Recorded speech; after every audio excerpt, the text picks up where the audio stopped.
Good evening. You're watching the main news on ATV. I'm Ramond Yeung. And I'm Joyce Woo. Here's a look at tonight's top stories.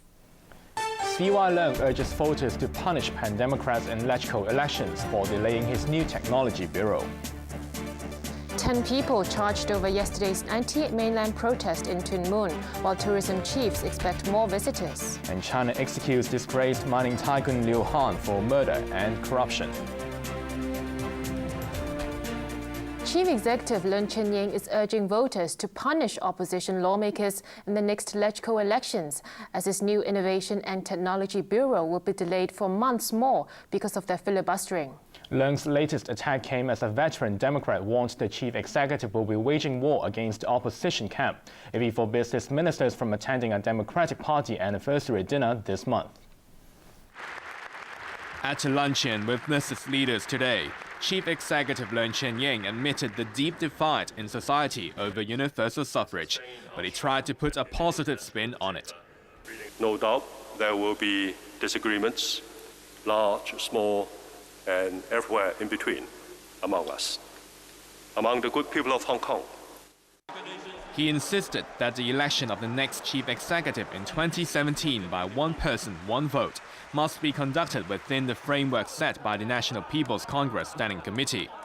The final package of proposals he presents lawmakers this summer requires 2/3 of electoral support, although all 27 pan-Democrats have vowed to veto it.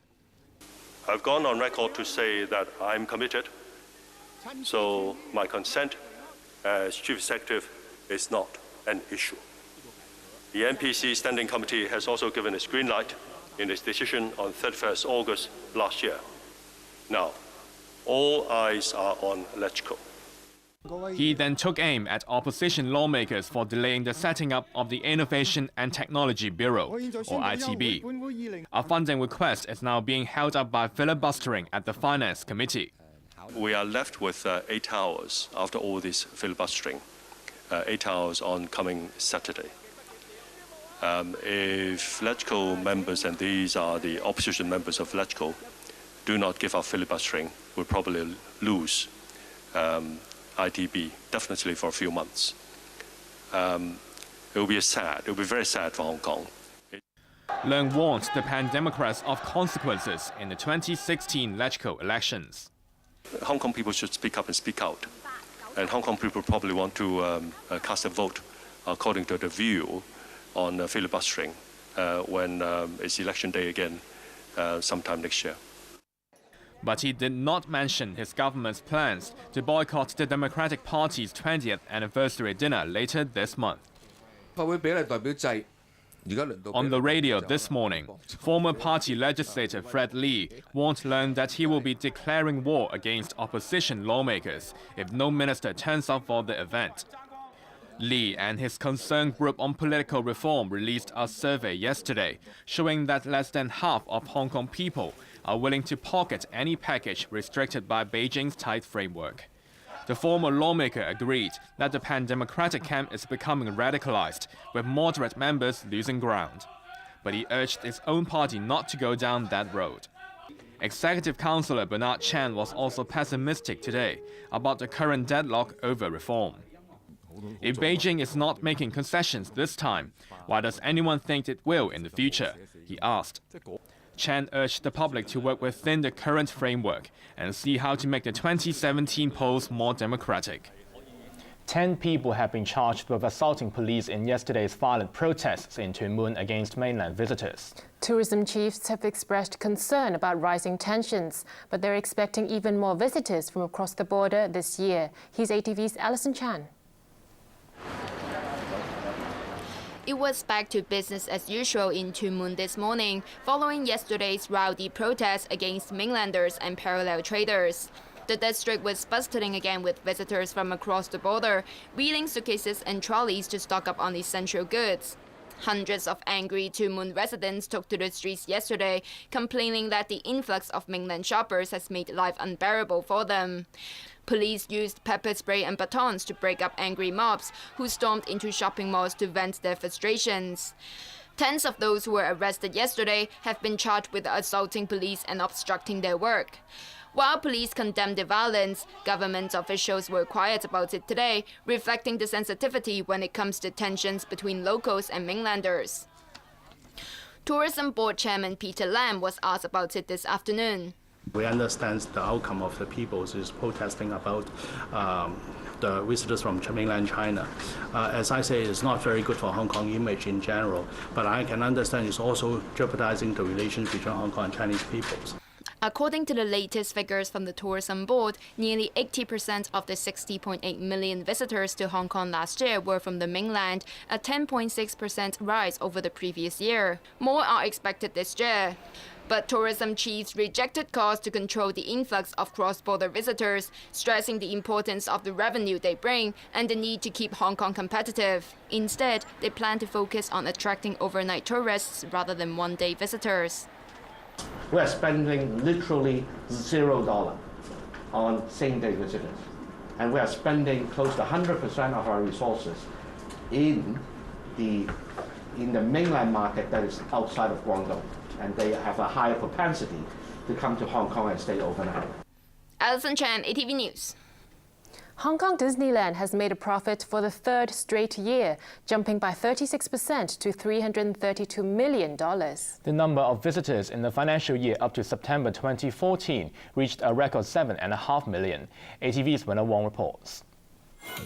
Hong Kong Disneyland's financial magic continued to sparkle as it posted a profit for the third straight year. The theme park on Lantau Island raked in a record $5.5 billion in revenue for the fiscal year up to September 2014, up 12% from the previous year. Its profit surged by 36% to $332 million.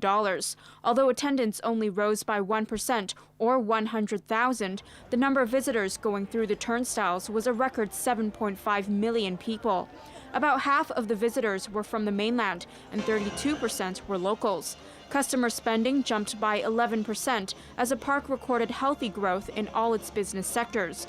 A 2013 hit Disney film helped improve the tourist attractions balance sheet. Obviously, one of the highlights, I would say, last year's is Frozen.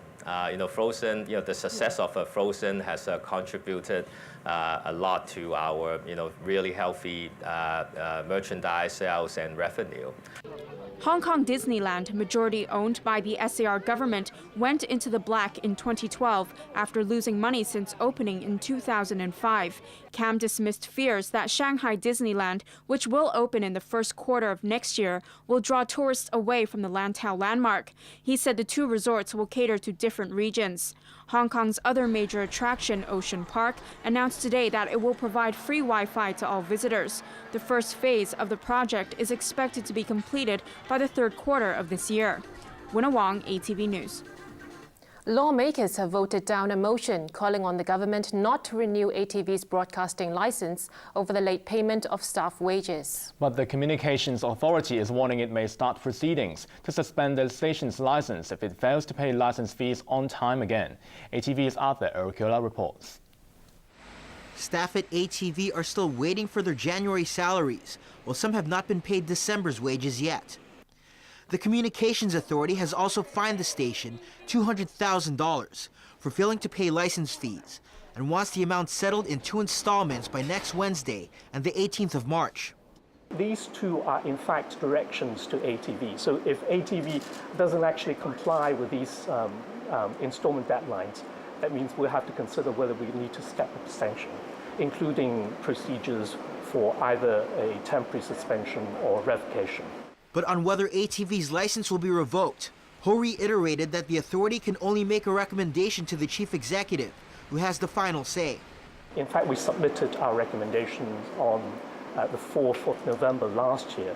Now it's in the hands of the chief executive in council, and no doubt when they have completed the procedure, they make the appropriate announcement.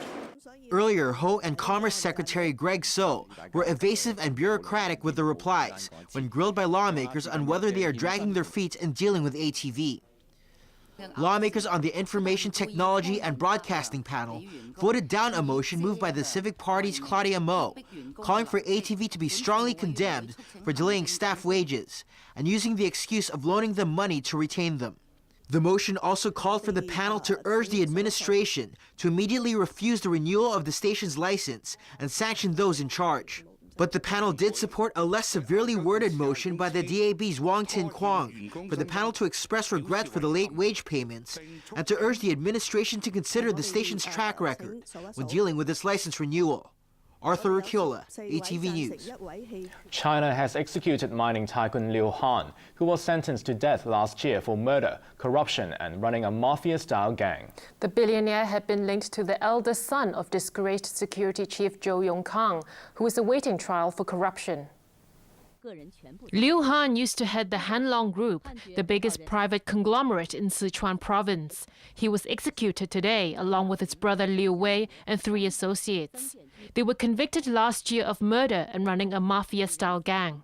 32 others who were also arrested were given long jail terms.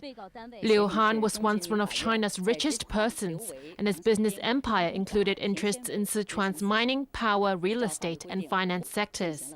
But in court, he was accused of running a criminal organization, which was harbored and indulged by government officials. One of his former business associates was the eldest son of former security czar Leung, who is the most senior Communist Party figure arrested and investigated for corruption. State media have not directly linked Liu's case to Zhou, but it noted that the tycoon rose to prominence when Zhou was Sichuan Party chief. The former security chief's detention last year was hailed as a major coup in President Xi Jinping's campaign to snare the tigers along with the flies in his war on corruption. But some political analysts say it also suggests a power struggle in the party that has ruled China since 1949. Overseas, beleaguered Australian Prime Minister Tony Abbott has appealed for party unity after surviving a leadership challenge. But with 40% of his own party colleagues rebelling against him, Abbott will have a tough time keeping his job. Australian Prime Minister Tony Abbott is breathing a sigh of relief, for now at least. He survived a confidence vote following a leadership challenge by disgruntled lawmakers from his ruling Liberal Party. During a secret party ballot this morning, the legislators voted by 61 to 39 against ousting the Prime Minister. A chastened Abbott faced the cameras after the vote. I've listened, I've learned, and I've changed, and the government will change with me. He pledged to listen more to his backbenchers, who have been wary of his captain's call style of running the country.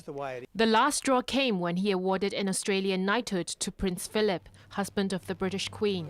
So the focus now is once more on jobs, families, a stronger economy, and a secure nation. Abbott also made a plea for party unity, but with a significant number of lawmakers still harbouring doubts, there are fears that he may be a lame duck leader for the remainder of his 3-year term, which began in 2013. The Prime Minister also has to convince all Australians that he's the right man for the job. Only 24% of voters are happy with Abbott, and if the level stays the same, his own party might decide that his chances of retaining power at the next general election might be better with a new face at the helm. Time now for sports with Leung. So another football tragedy in Egypt. That's right, at least 22 fans are dead. The victims were killed in a stampede when police fired tear gas to stop fans forcing their way into a stadium in Cairo.